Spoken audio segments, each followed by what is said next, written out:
ಅಯೋಧ್ಯೆಯಲ್ಲಿ ಬಾಲರಾಮನ ಪ್ರಾಣ ಪ್ರತಿಷ್ಠಾಪನೆ ನಾಳೆ ನೆರವೇರಲಿದೆ. ನಾಳಿನ ಹಬ್ಬಕ್ಕಾಗಿ ಈಗಾಗಲೇ ಇಡೀ ದೇಶ ಸಜ್ಜಾಗಿದೆ, ತರಹೇವಾರಿ ತಯಾರಿಗಳನ್ನ ಮಾಡಿಕೊಂಡಿದ್ದಾರೆ. ನಾಳಿನ ಪ್ರಾಣ ಪ್ರತಿಷ್ಠಾಪನೆಯ ಆ ಗಳಿಗೆ, ಆ ಸಂದರ್ಭದಲ್ಲಿ ಆಗುವಂತಹ ಧಾರ್ಮಿಕ ವಿಧಿವಿಧಾನಗಳು ಮತ್ತು ಅದರ ಒಂದು ವಿಶೇಷತೆ ಮತ್ತು ಕಣ್ಣಿಗೆ ಕಟ್ಟಿರ್ತಕ್ಕಂತಹ ಒಂದು ಗಂಧದ ಪೊರೆಯನ್ನ ತೆಗೆಯುವಂತಹ ವಿಧಾನ, ಇದೆಲ್ಲದರ ಸಮಗ್ರ ಮಾಹಿತಿಯನ್ನ ಈ 1 ಗಂಟೆಗಳಲ್ಲಿ ನಿಮ್ಮ ಮುಂದೆ ಇಡ್ತೀವಿ. ಇದು ಈ ದಿನದ ವಿಶೇಷ ಪ್ರಾಣ ಪ್ರತಿಷ್ಠಾಪನೆ ಪರ್ವ. ರಾಮಲಲ್ಲನ ಪ್ರಾಣ ಪ್ರತಿಷ್ಠಾಪನೆ ಹೇಗಿರುತ್ತೆ, ವಿಧಿವಿಧಾನಗಳು, ಯಾವ ರೀತಿಯಾದಂತಹ ಧಾರ್ಮಿಕ ಕ್ರಿಯೆಗಳೆಲ್ಲವೂ ಕೂಡ ಈ ಸಂದರ್ಭದಲ್ಲಿ ಜರುಗುತ್ತೆ. ದೇವನಗರಿ ಅಯೋಧ್ಯೆಯಲ್ಲಿ ಎಲ್ಲೆಲ್ಲಿಯೂ ಕೂಡ ರಾಮಾರಾಧನೆ, ಬಾಲರಾಮ ಪ್ರಾಣ ಪ್ರತಿಷ್ಠಾಪನೆಗೆ ಕ್ಷಣಗಣನೆ ಎದುರಾಗಿದೆ. ಪ್ರಾಣ ಪ್ರತಿಷ್ಠಾಪನೆಯ ವಿಧಿವಿಧಾನಗಳು ಹೇಗಿರುತ್ತೆ, ಮುಹೂರ್ತದ ಹಿನ್ನೆಲೆ ಏನು, ಆ ಗಳಿಗೆ ಏನನ್ನ ಸೂಚಿಸುತ್ತೆ, ಯಾಕೆ ಈ ಮುಹೂರ್ತದಲ್ಲೇ ಪ್ರಾಣ ಪ್ರತಿಷ್ಠಾಪನೆಯನ್ನ ನೆರವೇರಿಸಬೇಕಾಗಿ ಬರುತ್ತೆ, ಮನೆಯಿಂದಲೇ ರಾಮಕೃಪೆಯನ್ನ ಅನುಗ್ರಹಿಸಿಕೊಳ್ಳುವುದು ಹೇಗೆ ಅನ್ನೋದರ ಮಾಹಿತಿ ಕೊಡ್ತೀವಿ. ಮಂತ್ರಾಕ್ಷತೆ ಈಗಾಗಲೇ ಮನೆ ಮನೆ ತಲುಪಿಯಾಗಿದೆ. ದೀಪಾರಾಧನೆಗೆ ಕರೆಯನ್ನು ಕೂಡ ಕೊಡಲಾಗಿದೆ. ಜನ ಕೂಡ ಅದಕ್ಕೆ ತಯಾರಿಗಳನ್ನ ಮಾಡಿಕೊಂಡಿದ್ದಾರೆ. ಹಾಗಾದ್ರೆ ಆ ಮಂತ್ರಾಕ್ಷತೆ ಮತ್ತು ದೀಪ ಬೆಳಗಿಸುವಂತಹ ಪ್ರಕ್ರಿಯೆಯ ಸಂದರ್ಭದಲ್ಲಿ ಜನ, ರಾಮ ಭಕ್ತರು ಯಾವ ರೀತಿಯಾಗಿ ಶ್ರದ್ಧಾ ಭಕ್ತಿಯಿಂದ ನಡೆದುಕೊಳ್ಬೇಕು, ಏನೆಲ್ಲ ಮಾಡಬೇಕು, ಇದರ ಬಗ್ಗೆಯೂ ಕೂಡ ಮಾಹಿತಿಯನ್ನ ಕೊಡ್ತೀವಿ. ಎಲ್ಲೆಲ್ಲಿಯೂ ಕೂಡ ಈಗ ರಾಮಮಯ ವಾತಾವರಣ ಸೃಷ್ಟಿಯಾಗಿದೆ. ರಾಮನ ಜಪ ತಪದಲ್ಲಿ ತೊಡಗಿಕೊಂಡಿದ್ದಾರೆ.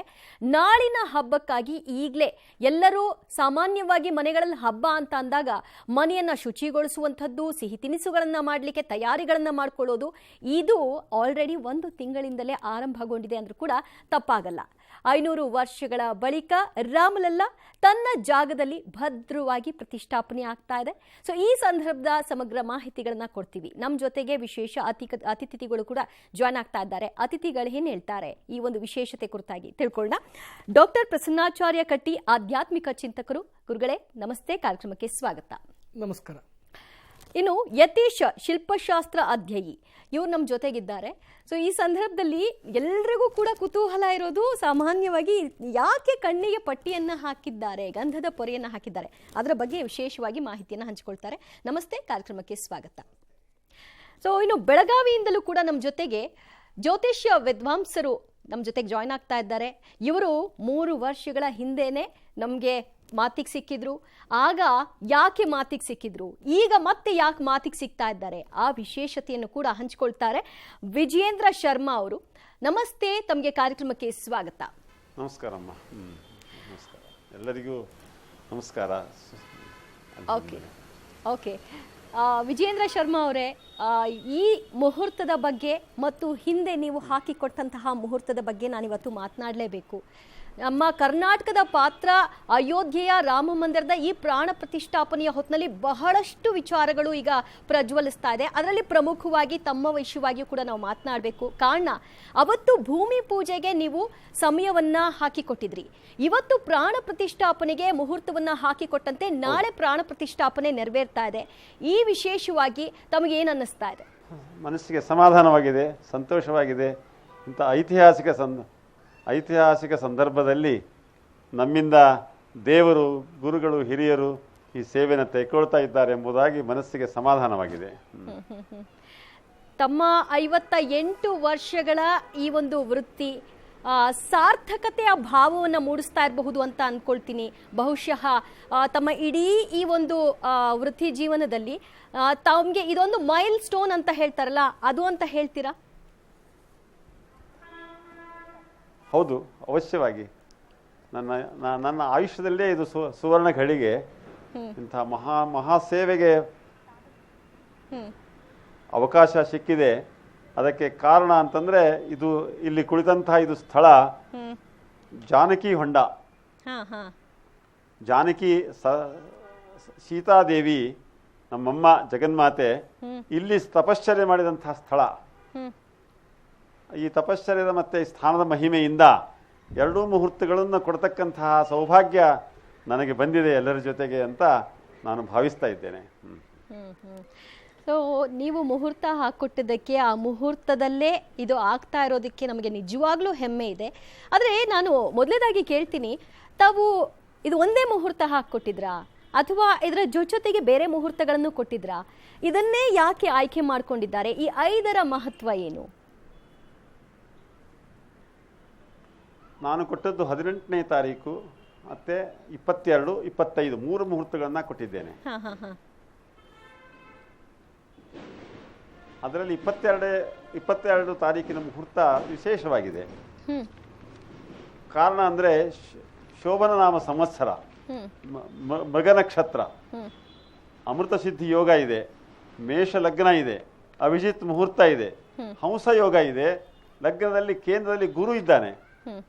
ಇದಕ್ಕೆ ಇನ್ನೂ ವಿಶೇಷವಾದಂತಹ ಮತ್ತೆ ಕಾರಣಗಳು ಇದೆ.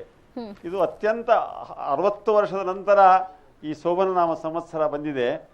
ಮುಂದೆ ಬರ್ತಕ್ಕಂತಹ ಸಂವತ್ಸರಗಳು ಸರಿ ಇಲ್ಲ. ಕ್ರೋಧಿ ಸಂವತ್ಸರ ಅನುಕೂಲವಿಲ್ಲ, 2 ವರ್ಷ ಮುಹೂರ್ತ ಇಲ್ಲ. ಅದರಿಂದ ಶುಭಶ್ಚ ಶೀಘ್ರಂ ಎಂಬುದಾಗಿ ಇದೇ ಮುಹೂರ್ತದಲ್ಲಿ ಮತ್ತೆ ಇದನ್ನು ನೆರವೇರಿಸಬೇಕು ಅಂತ ನಾನು ವಿನಯಪೂರ್ವಕವಾಗಿ ನಿವೇದನೆ ಮಾಡಿದ್ದೇನೆ. ಇದಕ್ಕೆ ಕಾರಣೀಭೂತರಾದಂತಹ ಅಂತಾರಾಷ್ಟ್ರೀಯ ಅವಶ್ಯವಾಗಿ ಹೇಳಬೇಕಾದದ್ದು, ಇದು 5 ಆಗಸ್ಟ್ 2020 ಮುಹೂರ್ತ ಭೂಮಿ ಮುಹೂರ್ತವನ್ನ ಕೊಟ್ಟಿದ್ದೆವು. ನಾನು ಒಬ್ಬನೇ ಕೊಟ್ಟಿಲ್ಲ, ನಮ್ಮ ದೇಶದಲ್ಲಿರ್ತಕ್ಕಂತಹ ವಿದ್ವಾಂಸರೆಲ್ಲ ನನ್ನ ಅಭಿಮಾನಿಗಳು ಅದಕ್ಕೆ ಸಹಕಾರ ಮಾಡಿದ್ದಾರೆ. ಎಲ್ಲರ ಜೊತೆ ಪೂರ್ಣ ನಾನು ಚರ್ಚೆ ಮಾಡಿದ್ದೇನೆ. ಸ್ವತಃ ಬಂದು ಎಲ್ಲರೂ ಅಭಿನಂದನೆ ಮಾಡಿದ್ದಾರೆ, ಇದಕ್ಕೆ ಪೋಷಣೆ ಕೊಟ್ಟಿದ್ದಾರೆ. ಕಾರಣ ಅಂತಂದ್ರೆ ಭೂಮಿ ಮುಹೂರ್ತ 550 ವರ್ಷಗಳ ನಂತರ ಬರ್ತಕ್ಕಂತಹ ಮುಹೂರ್ತ. ಲಕ್ಷಾವಧಿ ಜನ ಅದಕ್ಕೋಸ್ಕರ ತ್ಯಾಗ ಮಾಡಿದ್ದಾರೆ, ಪ್ರಾಣ ತ್ಯಾಗ ಮಾಡಿದ್ದಾರೆ. ರಾಜರು, ಮಹಾರಾಜರು ಮತ್ತೆ ಮಾನವೀಯ ಸ್ತ್ರೀಯರ ತ್ಯಾಗ ಮಾಡಿದ್ದಾರೆ. ಈ ಸಂದರ್ಭದಲ್ಲಿ ಮುಹೂರ್ತ ಕೊಡ್ತಕ್ಕಂತಹದ್ದು ಬಹಳ ಜವಾಬ್ದಾರಿಯ ಕೆಲಸಮ್ಮ. ಇದಕ್ಕೆ ಕಾರಣೀಭೂತರಾದಂತಹ ಅಂತಾರಾಷ್ಟ್ರೀಯ ಖ್ಯಾತಿ ಗೋವಿಂದ ದೇವಿಗಿರಿಯವರು. ಆ ಗೋವಿಂದ ದೇವಿಗಿರಿಯವರು ನಮಗೆ ಕೇಳಿದರು, ಈ ಮುಹೂರ್ತವನ್ನ ಕೊಡಬೇಕು ಹಾಗೆ ಅಂತ. ಅವಶ್ಯ ಪ್ರಯತ್ನ ಮಾಡ್ತೇನೆ ಹಾಗೆ ಅಂತ ಮುಹೂರ್ತವನ್ನ ಅವ್ರಿಗೆ ಕೊಟ್ಟೆ. ಈಗ ಅವರೇ ನಮ್ಮನ್ನ ಏಪ್ರಿಲ್ 13ರಂದು ಸಂಪರ್ಕ ಮಾಡಿದರು. ಮತ್ತೆ ಬಹಳ ತುಂಬಾ ಆತ್ಮೀಯತೆಯಿಂದ ಗೌರವದಿಂದ ನಮ್ಮನ್ನು ಕೇಳಿದರು, ಭೂಮಿ ಮುಹೂರ್ತ ಕೊಟ್ಟಿದ್ದೀರಾ, ಎಲ್ಲವೂ ನಿರ್ವಿಘ್ನವಾಗಿ 3 ವರ್ಷ ಕಾರ್ಯ ನೆರವೇರಿದೆ, ಎಲ್ಲೂ ಯಾವ ವಿಘ್ನವೂ ಯಾವ ತೊಂದರೆಯೂ ಬರಲಿಲ್ಲ. ಮತ್ತೆ ಸುಂದರವಾದಂತಹ ಅತ್ಯಂತ ಭದ್ರವಾದಂತಹ ಕಾಲದಲ್ಲಿ ಮುಹೂರ್ತ ಭದ್ರ ಯೋಗ ಇತ್ತು. ನಂದ, ಭದ್ರ, ಜಯ, ರಿಕ್ತ, ಪೂರ್ಣ ಅಂತ 3 ಜ್ಯೋತಿಷಾಸ್ತ್ರದಲ್ಲಿ ಬಹಳ ಮಹತ್ವದ್ದು. ಭದ್ರವಾದಂತಹ ಮುಹೂರ್ತವನ್ನ ಕೊಟ್ಟಿದ್ದೀರಾ, ಎಲ್ಲವೂ ಭದ್ರವಾಗಿದೆ. ಈ ಸುಭದ್ರವಾದಂತಹ ಮುಹೂರ್ತ ಪ್ರಾಣ ಪ್ರತಿಷ್ಠಾಪನೆ ಕೊಡಬೇಕು ಅಂತ ಅವರು ಅಭಿಪ್ರಾಯಪಟ್ಟರು. ಅದಕ್ಕೋಸ್ಕರ ಏಪ್ರಿಲ್ದಲ್ಲಿ 15ನೇ ತಾರೀಕು ಅವರಿಗೆ ಮುಹೂರ್ತ ವಿಜ್ಞಾಪನೆ ಮಾಡಿದ್ದೇನೆ. ನಾನು ಒಬ್ಬನೇ ಕೊಟ್ಟಿದ್ದೇನೆ ಅಂತ ಇದನ್ನ ನಾನು ಮತ್ತೆ ಹೇಳ್ತಾ ಇಲ್ಲ. ನನ್ನ ಜೊತೆಗೆ ಅನೇಕ ವಿದ್ವಾಂಸರು ಮುಹೂರ್ತ ಕೊಟ್ಟಿದ್ದಾರೆ. ಎಲ್ಲವನ್ನು ಪರಿಶೀಲಿಸಿ ಈ 22ನೇ ಮುಹೂರ್ತವನ್ನ ಕೇಳಿದ್ದ, ಅದನ್ನು ಸ್ವೀಕಾರ ಮಾಡಿದ್ದಾರೆ. ಪ್ರಧಾನಿಯವರು ಇದನ್ನ ಒಪ್ಪಿಕೊಂಡಿದ್ದಾರೆ. 2 ಮುಹೂರ್ತದಲ್ಲಿ ವಿಶೇಷವಾದಂತಹ ಮತ್ತೆ ಕಾರಣಗಳು ಇದೆ, ಶಾಸ್ತ್ರದ ಶಾಸ್ತ್ರದ ಪ್ರಮಾಣಗಳು ಇದೆ. ಆ ಕಾರಣ ಕೊಟ್ಟಿದ್ದೇವೆ. ಅದು ನಿಮ್ಮ ದೊಡ್ಡತನ. ಇದು ಎಲ್ಲರಿಂದ ಸಾಧ್ಯವಾಯಿತು ಅಂತ ಹೇಳೋದು ನಿಮ್ಮ ದೊಡ್ಡತನ ಅಂತ ಹೇಳ್ಬೋದು. ಓಕೆ, ನಾನು ನಿಮ್ಮನ್ನ ಮತ್ತೆ ಮಾತನಾಡಿಸ್ತೀನಿ. ಹೇಳಿ ಹೇಳಿ ಹೇಳಿ ಹೇಳಿ ಓಕೆ. ಸೊ ಯತೀಶ್ ಅವರೇ, ಈಗ ನಾವೆಲ್ಲರೂ ನೋಡ್ತಾ ಇದ್ವಿ ಬಹಳಷ್ಟು ಅಂದರೆ ಗರ್ಭಗುಡಿಗೆ ತಲುಪುವ ಮುನ್ನದ ಒಂದಷ್ಟು ವಿಗ್ರಹದ ಫೋಟೋಗಳು ಹೊರಗೆ ಬಂತು. ಗರ್ಭಗುಡಿಗೆ ತಲುಪಿರುವಂತಹ ವಿಗ್ರಹದ ಒಂದು ಫೋಟೋವು ಕೂಡ ನಾವು ನೋಡಿದ್ವಿ. ಆದರೆ ಗರ್ಭಗುಡಿಯಲ್ಲಿ ಇರಿಸಿದಂತಹ ಸಂದರ್ಭದಲ್ಲಿ ಕಣ್ಣಿಗೆ ಒಂದು ಗಂಧದ ಲೇಪನವನ್ನು ಮಾಡಿದ್ದಾರೆ. ಯಾಕೆ ಹೀಗೆ ಮಾಡಲಾಗತ್ತೆ? ಇದರ ಬಗ್ಗೆ ತಮಗೆ ತಿಳಿಸ್ಕೊಡ್ಬೋದಾ? ಹೌದು, ಅದಕ್ಕೂ ಮೊದಲನೇದಾಗಿ ಶಿಲ್ಪ ಅನ್ನೋ ಪದದ ಅರ್ಥದಿಂದ ಹೋದರೆ ಅದರ ಹಿನ್ನೆಲೆ ಭಾಳ ಚೆನ್ನಾಗಿ ಬರ್ತದೆ ಅನ್ನೋದು ಅಭಿಪ್ರಾಯ. ಶಿಲ್ಪ ಅಂತ ಹೇಳಿದರೆ ಶೀಲ ಸಮಾಧೋ ಅನ್ನುವಂತಹ ಧಾತುವಿನಿಂದ ನಿಷ್ಪತ್ತಿಗೊಳ್ತದೆ. ಶೀಲತಿ ಸಮಾಧಾತಿ ಇತಿ ಶಿಲ್ಪಂ ಅಂತ ಹೇಳಿದರೆ, ಯಾವ ಒಂದು ಬಿಂಬವನ್ನು ಭಕ್ತ ಸಾಮಾನ್ಯರು ನೋಡಿದ ತಕ್ಷಣ ಆ ಭಕ್ತನಿಗೆ ಇರುವಂತಹ ಅಷ್ಟೂ ಜಂಜಾಟಗಳು ಒಂದು ಕ್ಷಣಕ್ಕೆ ಮಾಯವಾಗಿ ತನ್ನತ್ತ ಆ ಮೂರ್ತಿಯ ತನ್ನತ್ತ ಆಕರ್ಷಿತಗೊಳಿಸ್ಕೊಂಡು ಆ ರಾಮನ ಮಂದಸ್ಮಿತ ನಗು ಅದೆಲ್ಲ ಆಕರ್ಷಣೆಗೊಂದಾದ ಆ ಪದಕ್ಕೆ ಶಿಲ್ಪ ಅಂತ ಹೇಳಿ ಹೆಸರು ಬಂದಿದೆ. ಶಿಲ್ಪಶಾಸ್ತ್ರದಲ್ಲಿ ಹಾಗೆ ಹೇಳಿದ್ದಾರೆ.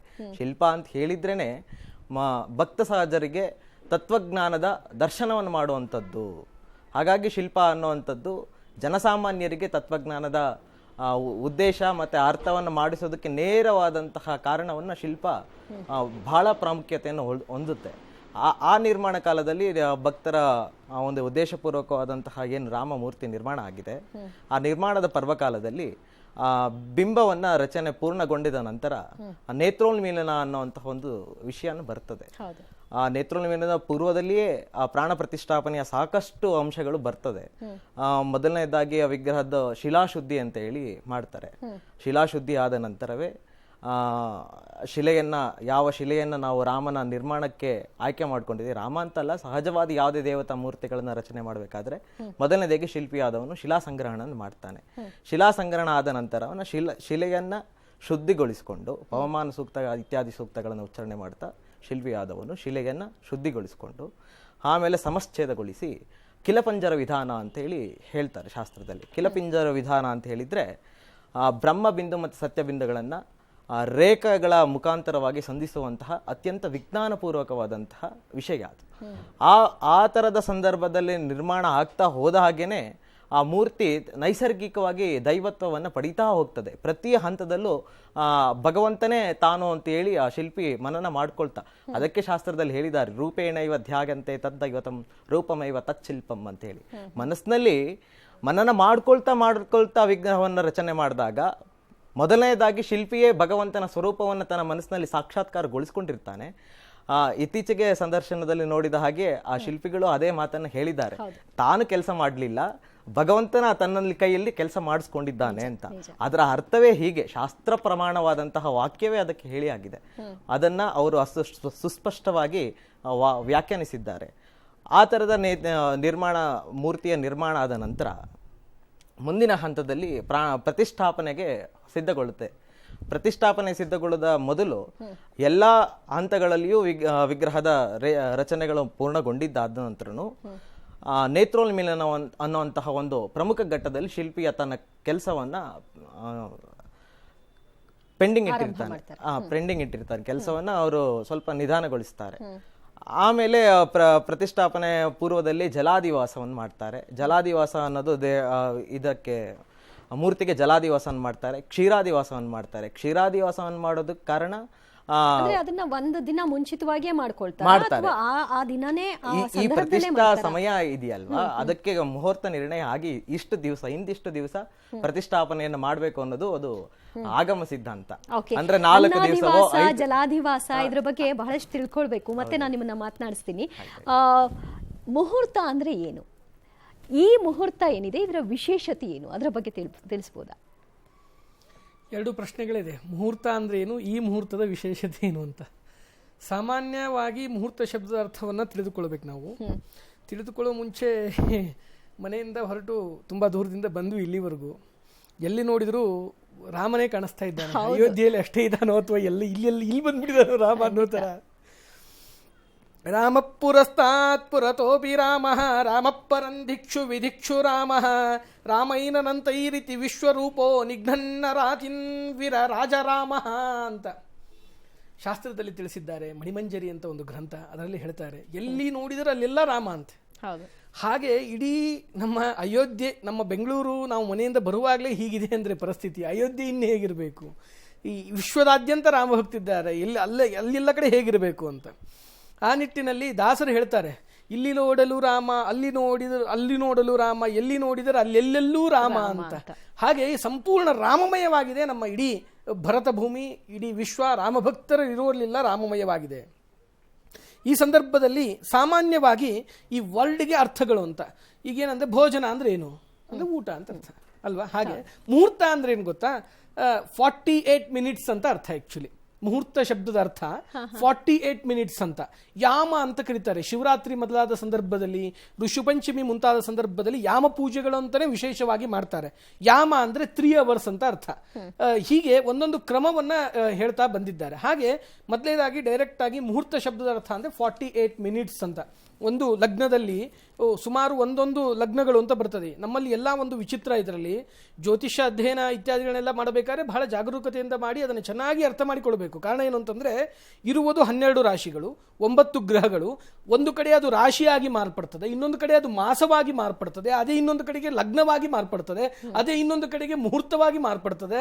ಒಂದೊಂದರಿಂದನೇ ಎಲ್ಲವೂ ಕೂಡ ನಾವು ಭೇದಿಸ್ತಾ ಹೋಗ್ತೀವಿ ಹೀಗೆ. ಮತ್ತು ಗ್ರಹಗಳು ಕೂಡ ಅದೇ 9 ಇರ್ತದೆ ಎಲ್ಲ ಕಡೆಗೂ. ಆ 9 ಗ್ರಹ ಒಂದೊಂದು ಮುಹೂರ್ತವನ್ನು ತೆಗಿಬೇಕಾದ್ರೆ ಹೇಗಿರ್ತದೆ ಅಂತಂದರೆ, ತ್ರಿಕೋಣ ಸ್ಥಾನಗಳನ್ನು ನೋಡ್ತಕ್ಕಂಥದ್ದು, ಮೂಲ ಸ್ಥಾನಗಳನ್ನು ನೋಡ್ತಕ್ಕಂಥದ್ದು, ವಿಶೇಷವಾಗಿ ಲಗ್ನಸ್ಥಾನವನ್ನು ನೋಡ್ತಕ್ಕಂಥದ್ದು. ಇವಾಗಲೇ ನಮ್ಮ ವಿಜೇಂದ್ರ ಶರ್ಮಾಜಿಯವರು ಹೇಳ್ತಾ ಇದ್ರು ಏನಂತಂದರೆ, ಲಗ್ನದಲ್ಲಿ ಅವತ್ತು ಗುರು ಇದ್ದಾನೆ ಅಂತಕ್ಕಂಥದ್ದು. ಈ ಥರ ಎಲ್ಲವನ್ನು ಕೂಡ ಮುಹೂರ್ತದ ರೀತಿಯಲ್ಲಿ ನೋಡ್ತಾ ಹೋಗ್ತೀವಿ. ಅದರಲ್ಲೂ ಈ ಮುಹೂರ್ತದ ಬಗ್ಗೆ ಬಹಳ ವಿಶೇಷವಾಗಿ ಏನಂತಂದರೆ, ಸಂಪೂರ್ಣವಾಗಿ ಈ ಮುಹೂರ್ತದ ಬಗ್ಗೆ ಕನಿಷ್ಠ ಪಕ್ಷ ನಮ್ಮ ತಿಳುವಳಿಕೆ, ನಮ್ಮ ಅಧ್ಯಯನದ ಪ್ರಕಾರ ಮಾತನಾಡಿದ್ರು 4-5 ಗಂಟೆಗಳ ಕಾಲ ಮಾತಾಡಬೇಕಾಗುತ್ತೆ ಕನಿಷ್ಠ ಪಕ್ಷ. ಅಷ್ಟೊಂದು ಸುಸಜ್ಜಿತವಾದಂತಹ ಸುಭದ್ರವಾದಂತಹ ಮುಹೂರ್ತ ಇದಾಗಿದೆ ಎಂಬುದಾಗಿ ನಾವು ತಿಳಿದುಕೊಳ್ಬೇಕಾಗುತ್ತೆ. ಅದರಲ್ಲೂ ಕೂಡ ಅವತ್ತಿನ ದಿವಸ ಏನುಂಟಲ್ಲ, ಎಷ್ಟೋ ಜನರ ಗೊಂದಲಗಳು ಇತ್ಯಾದಿಗಳೆಲ್ಲ ಏನಿತ್ತು ಪೌಷ್ಯ ಮಾಸದ ಬಗ್ಗೆ ಇದ್ದಿದ್ದಿರಬಹುದು. ಹಿಂದೆ ಇದ್ರ ಬಗ್ಗೆ ಎಲ್ಲ ನಾವು ವಿವರಣೆಗಳನ್ನ ಕೊಟ್ಟಾಗಿದೆ. ಎಷ್ಟೋ ಜನರು ಬೇರೆ ಬೇರೆ ತಮ್ಮ ವೈಯಕ್ತಿಕ ಕಾರಣಗಳಿಂದ ಬರ್ಲಿಕ್ಕೆ ಆಗದೆ ಇರೋರು ಮುಹೂರ್ತದ ಮೇಲೆ ಆಪಾದನೆ ಮಾಡಿರ್ತಕ್ಕಂತಹ ಪ್ರಸಂಗಗಳಲ್ಲಿ ಅದಕ್ಕೆಲ್ಲವನ್ನು ಕೂಡ ಉತ್ತರಗಳನ್ನು ನೀಡಲಾಗಿದೆ. ಆದರೆ ಇದು ಅತ್ಯಂತ ಅಭಿಜಿನ್ ಮುಹೂರ್ತ ಅಂತಕ್ಕಂಥದ್ದು, ಪ್ರಶಸ್ತವಾದ ಮುಹೂರ್ತ. ಎಷ್ಟೋ ಜನಕ್ಕೆ ಬರೀ ಎಲ್ಲ ಲಗ್ನ ಪತ್ರಿಕೆ, ವಿವಾಹ ಪತ್ರಿಕೆ ಮುಂತಾದ ಪತ್ರಿಕೆಗಳನ್ನ ನಾವು ನೋಡ್ತೇವೆ ಅಭಿಜಿನ್ ಮುಹೂರ್ತದಲ್ಲಿ ಅಂತ. ಏನು what is the meaning of Abhijin muhurta ಅಂತ ನಾವು ಅರ್ಥ ಮಾಡಿಕೊಳ್ತಕ್ಕಂಥದ್ದಾದ್ರೆ ಏನಾಗ್ತಾ ಇದೆ ಅಂತಂದ್ರೆ, ಸೂರ್ಯ ಉದಯಿಸ್ತಾನೆ. ಇವತ್ತಿನ ದಿವಸದೆಲ್ಲ ಇಲೆಕ್ಟ್ರಿಸಿಟಿ ಅದು ಇದು ಬೇರೆ ಕೃತಕವಾದಂತಹ ದೀಪಗಳೆಲ್ಲ ಬೇಕಾದಷ್ಟು ಕಡೆ ಬಂದಿದೆ ನಮಗೆ. ಆದರೆ ಒಂದು ಕಾಲದಲ್ಲಿ ನಾವು ಹೇಗಿದ್ವಿ ಅಂದರೆ, ಸೂರ್ಯನ ಸ್ವಾಭಾವಿಕ ಬೆಳಕಿನಿಂದ ನಮ್ಮ ಜೀವನವನ್ನು ನಡೆಸ್ತಾ ಇದ್ವಿ. ಆ ಸಂದರ್ಭದಲ್ಲಿ ಸೂರ್ಯೋದಯಕ್ಕೆ ಕೆಲವೊಂದಿಷ್ಟು ವಸ್ತುಗಳು ನಮಗೆ ಬ್ರಾಹ್ಮಿ ಮುಹೂರ್ತದಲ್ಲಿ ಇತ್ಯಾದಿಗಳಲ್ಲಿ ಕಾಣಿಸಿದರೆ, ಸೂರ್ಯೋದಯದ ನಂತರದಲ್ಲಿ ಅಭಿಜಿನ್ ಮುಹೂರ್ತ ಅನ್ನೋದು ನಮ್ಮ ದೇಶದ ಮಧ್ಯಭಾಗಕ್ಕೆ ನೆತ್ತಿಯ ಮೇಲೆ ಅಂತ ಕರಿಬಹುದು. ತಲೆಯ ಮೇಲೆ, ನೆತ್ತಿಯ ಮೇಲೆ ಸೂರ್ಯ ಬರತಕ್ಕಂತಹ ಒಂದು ಸಮಯ ಏನು ಉಂಟಲ್ಲ, ಅದನ್ನು ಅಭಿಜಿನ್ ಮುಹೂರ್ತ ಅಂತ ಕರೀತಾರೆ. ಎಷ್ಟೋ ಬಾರಿ ಏನಾಗುತ್ತೆ ಅಂದ್ರೆ, ದಿನಗಳು ಶುದ್ಧಿ ಇದ್ದು ಒಳ್ಳೆ ಲಗ್ನ ಶುದ್ಧಿ ಇಲ್ಲದೆ ಇರತಕ್ಕಂತಹ ಲಗ್ನಗಳು ಮುಹೂರ್ತಗಳು ಇದ್ದಾಗ, ಆ ಅನಿವಾರ್ಯ ಪ್ರಸಂಗದಲ್ಲಿಯೂ ಕೂಡ ಯಾವುದೇ ಕಾಲಗಳಿರಲಿ, ರಾಹುಕಾಲ, ಯಮಗಂಟ ಕಾಲ ಮತ್ತು ಅನೇಕ ಕಾಲಗಳಿದ್ರೂ ಕೂಡ ಅಭಿಜಿನ್ ಮುಹೂರ್ತದಲ್ಲಿ ಮಾಡೋದ್ರಿಂದ ಎಲ್ಲ ವಿಧವಾದ ಮಾಡ್ತಕ್ಕಂತಹ ಕಾರ್ಯಕ್ಕೆ ಜಯಾದಿಗಳು ಪ್ರಾಪ್ತಿಯಾಗ್ತದೆ ಅಂತ ನಾವು ತಿಳಿದುಕೊಳ್ಳಬಹುದು. ಓಕೆ, ಈ ಲಗ್ನದಲ್ಲಿ ಗುರು ಇದ್ದಾನೆ ಅಂತ ನಮಗೆ ಹೇಳ್ತಾ ಇದ್ರು ವಿಜಯೇಂದ್ರ ಶರ್ಮಾ ಅವರು. ಗುರುವಿನ ಅನುಗ್ರಹ ಎಷ್ಟು ಪ್ರಾಮುಖ್ಯತೆಯನ್ನು ಪಡೆದುಕೊಳ್ಳುತ್ತೆ ಒಂದು ಮುಹೂರ್ತವನ್ನು ನಿಗದಿ ಮಾಡುವಂತಹ ಸಂದರ್ಭದಲ್ಲಿ ವಿಜಯೇಂದ್ರ ಶರ್ಮಾ ಅವರೇ? ಲಗ್ನದಲ್ಲಿ ಗುರು ತುಂಬ ಅಪರೂಪವಾಗಿ 12 ವರ್ಷದಲ್ಲಿ ಒಂದೊಂದು ರಾಶಿಗೆ ಅವನು ಪ್ರಚಾರ ಮಾಡ್ತಾನೆ. ಈಗ ಮೇಷರಾಶಿಯಲ್ಲಿಯೇ ಗುರು ಇದ್ದಾನೆ, ಬೃಹಸ್ಪತಿ ಇದ್ದಾನೆ. ಇದರ ವೈಶಿಷ್ಟ್ಯ ಅಂದರೆ, ಕೇಂದ್ರೇ ತ್ರಿಕೋಣೆ ವಾ ಸ್ಥಿತಃ ಬೃಹಸ್ಪತಿ ದಶಲಕ್ಷ ದೋಷಾನ್ ಹಂತಿ ಹಾಗೆ ಅಂತ ನಮ್ಮ ಪೂರ್ವಜರು, ಪ್ರಾಚೀನರಂತೂ ಸರಿಯೇ, ಅರ್ವಾಚೀನ ಋಷಿಗಳಂತೆ, ರಾಜಋಷಿಗಳಂತೆ ಇರತಕ್ಕಂತಹ ಲೋಕಮಾನ್ಯ ತಿಲಕರು ತುಂಬ ಮತ್ತೆ ಜ್ಯೋತಿಷದಲ್ಲಿ ಪರಿಣಿತರು. ಅವರು ಶಿಷ್ಯರ ಗ್ರಂಥದಲ್ಲಿ ಇದನ್ನು ಹೇಳಿದ್ದಾರೆ. ಇಲ್ಲಿ ಕೇಂದ್ರದಲ್ಲಿ ಕೇಂದ್ರಗಳು ಅಂದರೆ 1ನೇ ಸ್ಥಾನ, 4ನೇ ಸ್ಥಾನ, 7ನೇ ಸ್ಥಾನ, 8ನೇ ಸ್ಥಾನ. ಇನ್ನು ಕೇರಳ ಕಡೆಗೆ, ತಮಿಳುನಾಡು ಕಡೆಗೆ 2ನೇ ಸ್ಥಾನವನ್ನು ಕೂಡ ಹಿಡಿತಾರೆ, 5ನೇ ಸ್ಥಾನವನ್ನು ಹಿಡಿತಾರೆ. ನಮಗೆ ಅನುಕೂಲವೇ. ಇಲ್ಲಿ ಕೇಂದ್ರದಲ್ಲಿ ಇದ್ದುದರಿಂದ ಯಾವ ದೋಷವೂ ಇಲ್ಲ. ಈಗ ನಮ್ಮ ಆತ್ಮೀಯರಾದಂತಹ ಪ್ರಸನ್ನ ಕಟ್ಟಿಯವರು ಹೇಳಿದ ಹಾಗೆ, ಪುಷ್ಯ ಮಾಸದ ಒಂದು ಪ್ರಶ್ನೆ ಬರುತ್ತೆ. ಪುಷ್ಯದಲ್ಲಿ ಮಕರ ಪುಷ್ಯ, ಉತ್ತರಾಯಣ ಶುರು ಆದ ಮೇಲೆ ಉತ್ತರಾಯಣದಲ್ಲಿ ಉಚ್ಚನಾಗ್ತಾನೆ ರವಿ. ಮತ್ತೆ ಉತ್ತರಾಯಣಕ್ಕೋಸ್ಕರವೇ ಭೀಷ್ಮ ಪಿತಾಮಹರು ಕಾಯ್ತಾ ಇದ್ರು. ಹಾಗೆ ಈ ಎಲ್ಲವೂ ಕೂಡ ಶೋಭನಾಮ ಸಂವತ್ಸರ, ಮೃಗ ನಕ್ಷತ್ರ, ಅಮೃತ ಸಿದ್ಧಿಯೋಗ, ಮೇಷಲಗ್ನ, ಅಭಿಜಿತ್ ಮುಹೂರ್ತ, ಹಂಸಯೋಗದಲ್ಲಿ ಎಲ್ಲ ಕಷ್ಟಗಳನ್ನು ದೂರ ಮಾಡತಕ್ಕಂತಹ ಶಕ್ತಿ ಇದೆ. ಅದರಲ್ಲಿ ವಿಶೇಷವಾಗಿ ಹಂಸ ಪಕ್ಷಿಯಾಗಿ ಸ್ವಾಭಿಮಾನಿಯಾದಂತಹ ಮತ್ತೆ ಗುಣಗಳು ಈ ಲಗ್ನದಲ್ಲಿದೆ. ಮೇಷ ಲಗ್ನದಲ್ಲಿ ಗುರು ಇದ್ದಾಗ ಸಂಪೂರ್ಣ ಜಗತ್ತನ್ನೇ ಅವನು ಪ್ರಕಾಶಮಾನನಾಗಿ ಮಾಡ್ತಾನೆ. ಆದ್ದರಿಂದಲೇ ಈ ಮುಹೂರ್ತದಲ್ಲಿ ಈ ಗುರುವಿಗೆ ಅಷ್ಟು ಮಹತ್ವವಾಗಿದೆ. ಬೃಹಸ್ಪತಿ ಅಂತಾನೆ ನಮ್ಮ ಬುದ್ಧಿಶಕ್ತಿಯನ್ನು ಕೊಡ್ತಕ್ಕಂಥವನು. ಅದಕ್ಕೋಸ್ಕರ ಗಾಯತ್ರಿ ಮಂತ್ರದಲ್ಲಿ ಧಿಯೋಯೋನ ಪ್ರಚೋದಯಾತ್ ಅಂತ ಹೇಳಿದ್ದಾರೆ. ಸಂಪತ್ತನ್ನ ಎಲ್ಲವನ್ನು ಕೇಳಿಲ್ಲ, ಎಲ್ಲರಿಗೂ ಸುಬುದ್ಧಿಯನ್ನು ಕೊಡಬೇಕು ಅನ್ನುವಂತಹ ಅಭಿಪ್ರಾಯದಲ್ಲಿದೆ. ಅಷ್ಟು ಗಾಯತ್ರಿ ಮಂತ್ರಕ್ಕೆ ಇದನ್ನ ಮದನ್ ಮೋಹನ್ ಮಾಲವೀಯರು ಪ್ರತ್ಯಕ್ಷವಾಗಿ ಅನುಭವಿಸಿದ್ದಾರೆ ನಮ್ಮ ಸ್ವಾತಂತ್ರ್ಯಕ್ಕೋಸ್ಕರ. ರಾಷ್ಟ್ರಪಿತ ಮಹಾತ್ಮ ಗಾಂಧೀಜಿಯವರು ಇದರ ಬಗ್ಗೆ ತುಂಬಾ ಅಭಿಮಾನವುಳ್ಳವರು.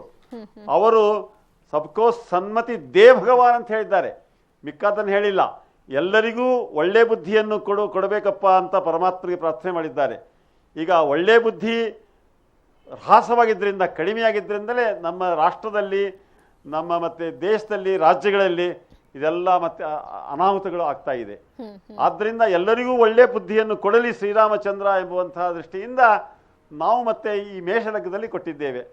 ಅದೇ ರೀತಿಯಾಗಿ ಹಂಸ ಮತ್ತು ಮೃಗ ನಕ್ಷತ್ರ ಶ್ರೇಷ್ಠವಾದಂತಹ ನಕ್ಷತ್ರ, ಅಮೃತ ಸಿದ್ಧಿಯೋಗ ಜೊತೆಗೆ ಅಭಿಜಿತ್ ಮುಹೂರ್ತ, ಇವೆಲ್ಲವೂ ಕೂಡಿ ಕೇಂದ್ರದಲ್ಲಿ ಗುರು ಬರೋದು ಬಹಳ ತುಂಬಾ ಅಪರೂಪ. ಆ ಮುಹೂರ್ತವನ್ನ ದೇವರು ನಮಗೆ ಪ್ರೇರಣೆ ಮಾಡಿ, ಸೀತಾಮಾತೆ ಪ್ರೇರಣೆ ಮಾಡಿ ಈ ಸ್ಥಾನದ ಬಲದಿಂದ ಈ ಮುಹೂರ್ತವನ್ನು ಅವಳೇ ದಯಪಾಲಿಸಿದ್ದಾಳೆ ಎಂಬುದಾಗಿ ನಾನು ದೃಢವಾಗಿ ನಂಬಿದ್ದೇನೆ. ಅಲ್ಲಿ ಅವರು ನಮ್ಮ ವಿಜೇಂದ್ರ ಶರ್ಮಾ ಅವರು ಒಂದು ಪ್ರಮಾಣವನ್ನ ಕೊಟ್ಟರು. ಮೇಷ ರಾಶಿಯಲ್ಲಿ ಸ್ಥಿತನಾದಂತಹ ಗುರು